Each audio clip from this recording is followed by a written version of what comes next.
Assalamualaikum warahmatullahi wabarakatuh. Bertemu lagi dengan Ibu Nani Sumarni yang akan membahas materi pelajaran IPS kelas 9 tentang kondisi alam negara-negara di dunia. Nah, kali ini Ibu akan membahas tentang kondisi alam Australia. Ya, mari kita lihat anak-anak kondisi alam Australia.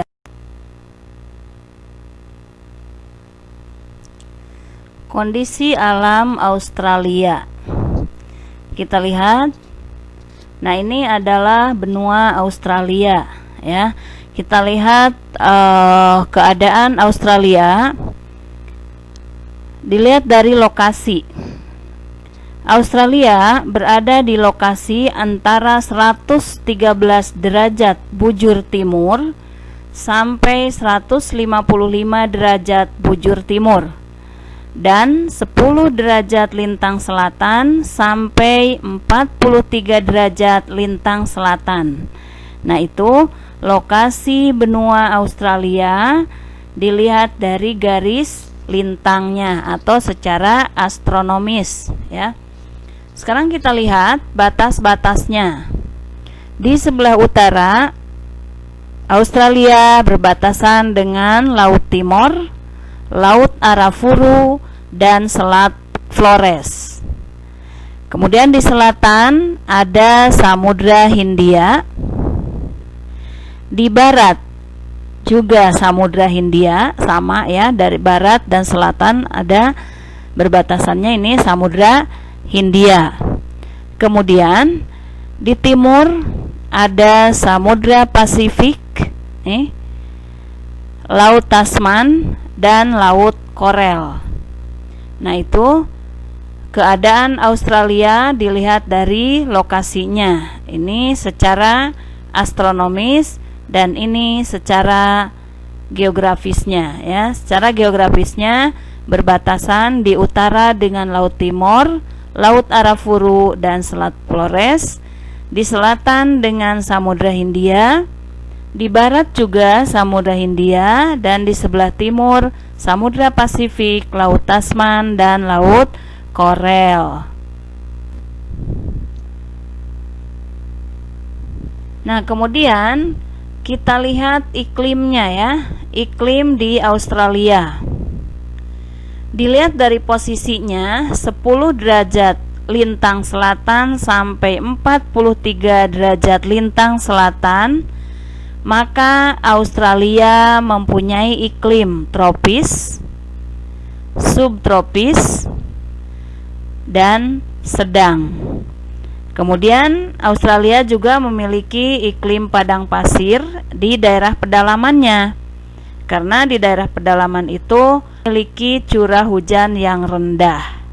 Nah, itu jadi iklim di Australia itu ada 3, ya. Ada iklim tropis, subtropis, dan iklim sedang.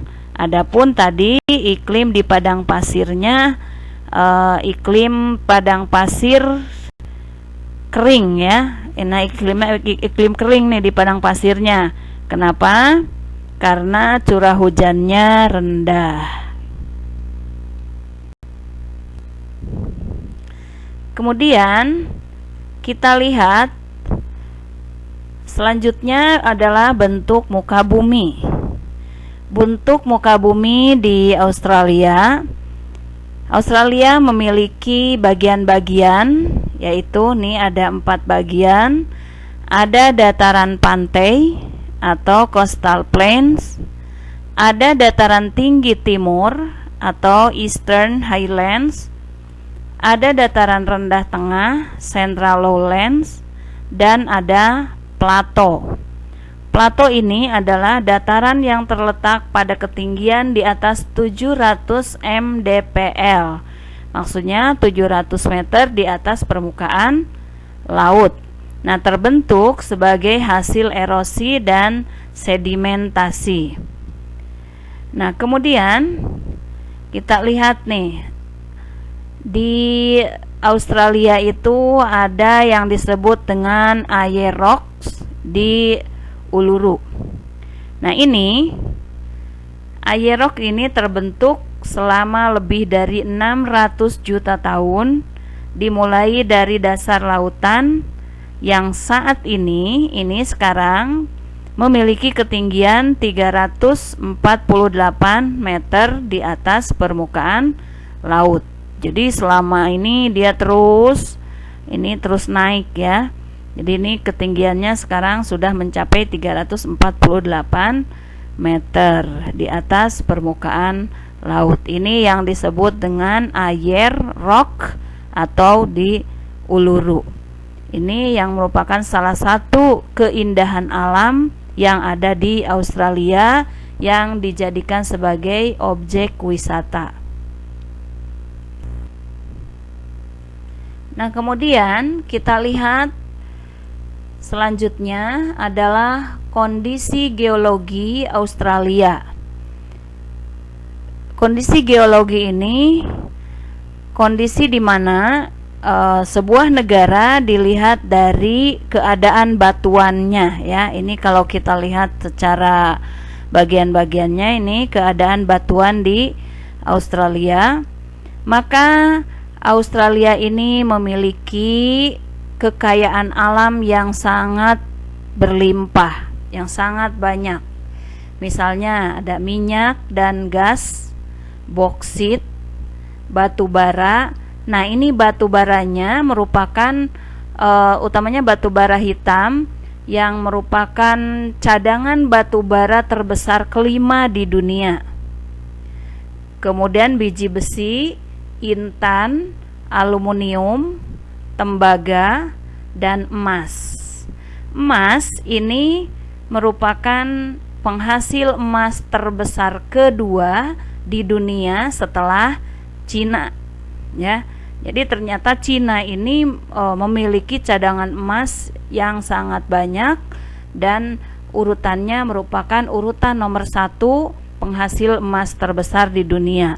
Nah, kalau Indonesia keberapa? Coba Indonesia keberapa? Ya, Indonesia itu urutan ke-7 ya, penghasil emas di dunia. Kemudian mangan, litium, biji mangan, fosfat, nikel, vanadium, zinc, perak, dan uranium. Nah, ini kekayaan alam Australia dilihat dari kondisi geologinya. Jadi kekayaan alam ini bisa dihasilkan tergantung kepada keadaan sebuah negara dilihat dari kondisi geologinya. Sekarang kita lanjut ke keadaan flora dan fauna Australia.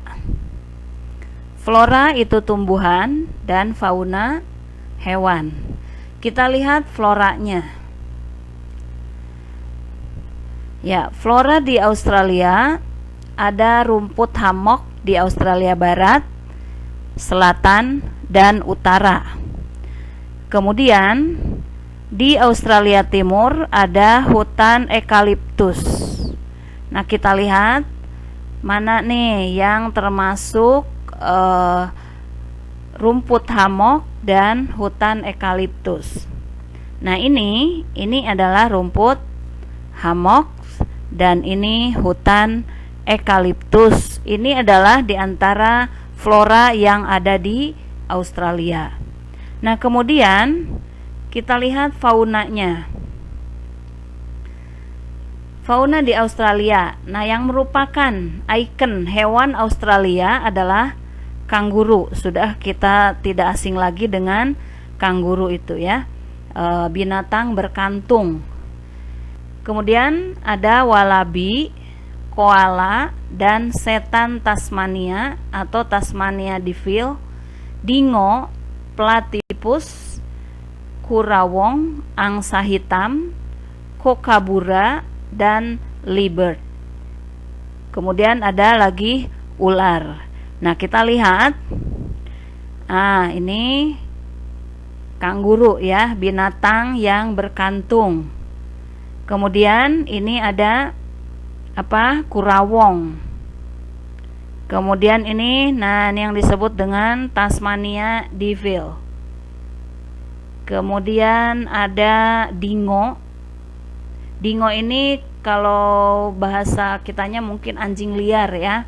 Anjing liar. Ini bedanya dengan anjing biasa. Kalau anjing biasa itu selalu menggonggong, kalau anjing liar itu melolong ya. Beda menggonggong dengan melolong ya. Nah, ini dingo. Biasanya dia aktifnya di malam hari kalau dingo itu. Kemudian ini kokabura. Ini burung kokabura. Nah, itulah flora dan fauna yang ada di Australia. Jadi floranya ada rumput hammock, kemudian ada hutan eukaliptus. Sedang faunanya yang merupakan ikon atau binatang atau hewan yang paling terkenal di Australia itu ini kanguru. Kemudian ada Tasmania Devil atau setan Tasmania, ada dingo, ada kurawong, ada kokabura.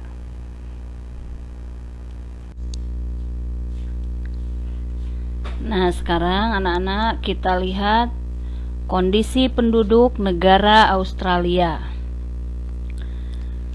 Jumlah penduduk Australia 23,9 juta menurut World Population Datasheet tahun 2015. Angka pertumbuhannya mencapai 1,15%.